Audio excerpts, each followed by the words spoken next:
Aujourd'hui, je vais vous montrer quelques astuces culinaires étonnantes. Dites-moi dans les commentaires laquelle est votre préférée. Si vous voulez faire un burger vraiment cool, vous pouvez utiliser un verre pour découper un trou au centre. Ensuite, pendant qu'il cuit, cassez un œuf à l'intérieur. Assurez-vous qu'il soit cuit des deux côtés. J'ajoute aussi du fromage.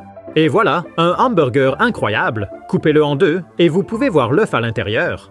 Un moule à muffins est un excellent moyen de servir des sauces et des trempettes à votre barbecue, et vous pouvez même ajouter de petits morceaux de salade pour votre burger, comme des concombres et des tomates. Si vous avez une éraflure sur un meuble en bois qui ne se polit pas, vous pouvez prendre une noix et la frotter d'avant en arrière sur l'éraflure, ainsi que de haut en bas, puis essuyer et regardez ça. Si vous organisez un barbecue, vous pouvez aussi utiliser des noix pour allumer le charbon. Empilez-en quelques-unes ensemble et elles brûlent vraiment bien. Celles-ci sont restées allumées pendant plus de 5 minutes. Vous pouvez aussi utiliser des bretzels. J'en ai empilé 3 ensemble comme ça. Et regardez comment ils brûlent bien. Et nous obtenons un motif de fumée vraiment incroyable ici. Ou vous pouvez utiliser des chips de tortilla. Cela fonctionne aussi très bien. Faites simplement un petit tas et allumez-les. Commencez à empiler le charbon autour. Et cela ne prend pas longtemps pour vraiment s'enflammer. Si vous aimez cette vidéo, vous aimerez probablement d'autres vidéos qui sortiront bientôt. Alors, assurez-vous de vous abonner pour ne rien manquer et voyons à quelle vitesse nous pouvons faire croître cette chaîne. Si votre sucette commence à fondre avant que vous ne l'ayez terminée, ce qui arrive souvent aux petits-enfants, vous pouvez prendre un papier à cupcake, faire une petite incision au fond et le glisser sur le bâton pour attraper les gouttes afin de ne pas avoir les doigts collants. Et vous pouvez également l'utiliser sur les yaourts glacés que nous ferons plus tard. Si vous avez un avocat qui n'est pas encore tout à fait mûr et que vous voulez accélérer le processus de maturation, vous pouvez prendre un peu de papier d'aluminium et envelopper l'avocat dedans. Ensuite, mettez-le dans un plat allant au four et placez-le dans le four à environ 200 degrés Fahrenheit, ce qui équivaut à environ 90 degrés Celsius.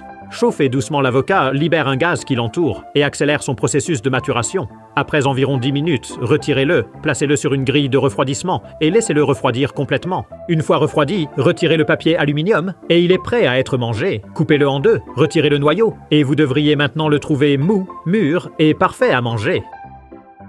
Si vous faites cuire des œufs durs, lorsqu'ils sont prêts, vous pouvez vider l'eau chaude et les refroidir avec de l'eau froide. Puis remplissez la casserole à moitié et mettez le couvercle. Tenez-le bien fermé et secouez bien la casserole. Quand vous enlevez le couvercle, vous pouvez voir que les œufs sont à moitié épluchés et le reste de la coquille s'enlève très facilement en la brossant simplement avec vos pouces. Pour couper tout un lot de tomates cerises en deux, placez-les sur une assiette. Mettez-en une autre dessus comme ceci et passez un couteau bien aiguisé entre les assiettes. C'est très rapide et facile. Vous pouvez utiliser un contenant de jus de fruits pour faire un œuf en forme de cœur.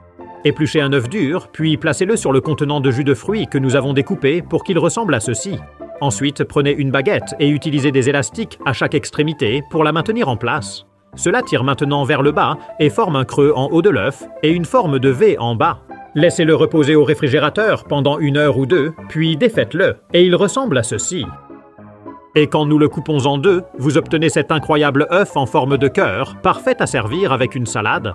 Si vous voulez du beurre frais, mais que vous ne l'avez pas sorti du réfrigérateur à temps, il peut être dur et vraiment difficile à étaler. Il peut simplement déchirer votre pain et créer un certain désordre. Si vous essayez de le mettre au micro-ondes, vous devez être très prudent.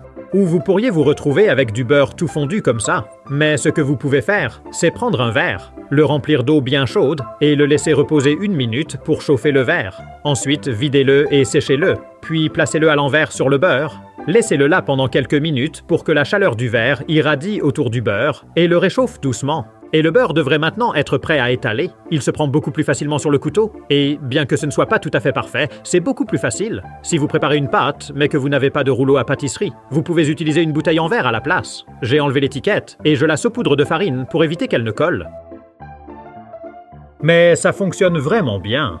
Et un verre à vin fait un excellent emporte-pièce. Et si vous avez besoin d'étaler quelque chose à une épaisseur fine et uniforme, vous pouvez utiliser quelques brochettes de kebab pour vous aider. Placez votre pâte au milieu et étalez-la comme ceci. Les brochettes agissent comme un espaceur, vous donnant une belle couche de pâte plate et uniforme. Vous pouvez utiliser un moule à cupcakes comme celui-ci pour faire des bols en pâte à biscuits incroyables. Avec un peu de beurre, graissez les moules individuels comme ceci. Nous n'allons pas tous les graisser car le mélange va s'étaler pendant la cuisson et nous ne voulons pas qu'ils collent tout ensemble. Ensuite, prenez une poignée de pâte à biscuits et étalez-la sur le dos du moule comme ceci. J'en fais 6 en tout. Ensuite, faites-les cuire au four comme d'habitude. Lorsqu'ils sont prêts, sortez-les et laissez-les refroidir pendant quelques minutes. Ensuite, retirez-en un du plateau et voilà un bol de pâte à cookies, délicieux à servir avec de la glace et peut-être une sauce au chocolat. Maintenant, je vais vous montrer une astuce vraiment sympa pour fouetter la crème. Si vous la versez dans un bol et utilisez un fouet, cela peut prendre beaucoup de temps et c'est difficile si vous en faites de petites quantités. Alors à la place, vous pouvez prendre un pot en verre propre et y verser la crème. Laissez un peu d'espace en haut et si vous le souhaitez, vous pouvez l'adoucir avec une cuillère de sucre. Ensuite, vissez bien le couvercle sur le pot et secouez vigoureusement. Continuez à secouer et secouer.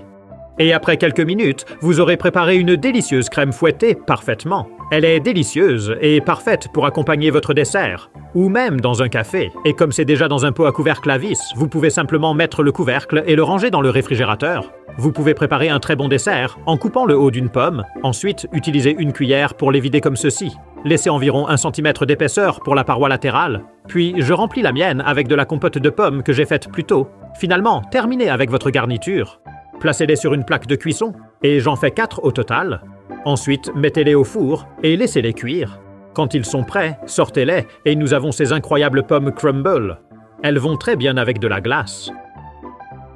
Si vous avez une part de dessert et que vous voulez la décorer, vous pouvez utiliser un épluche légumes pour faire de délicieux copeaux de chocolat ou prendre une tablette de chocolat et utiliser un couteau tranchant comme ceci pour faire de beaux copeaux délicats.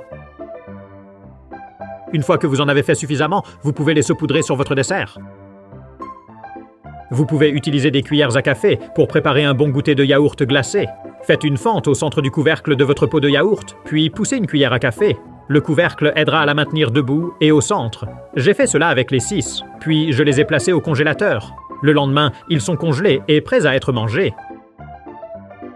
Il suffit d'en casser un, de retirer le couvercle, et vous pouvez remettre le reste au congélateur pour plus tard. Si vous avez un paquet de bâtonnets de sucettes, vous pouvez bien sûr les utiliser à la place des cuillères à café. Je les utilise pour faire ces miniatures. Si vous avez besoin d'éplucher de l'ail, au lieu d'utiliser vos mains, qui peuvent les faire sentir, vous pouvez simplement mettre toute la gousse d'ail dans une casserole.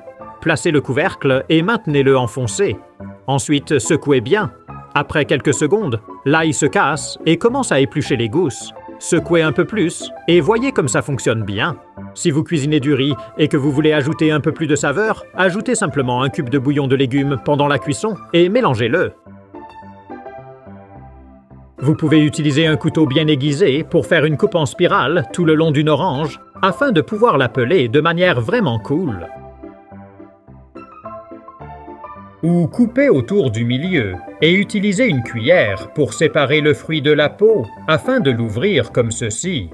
Maintenant, si vous voulez voir des gadgets incroyables qui ont attiré des millions de vues sur Internet, vous pouvez cliquer sur le lien ici. N'oubliez pas d'appuyer sur le bouton s'abonner pour ne pas manquer mes nouvelles vidéos. Et merci d'avoir regardé.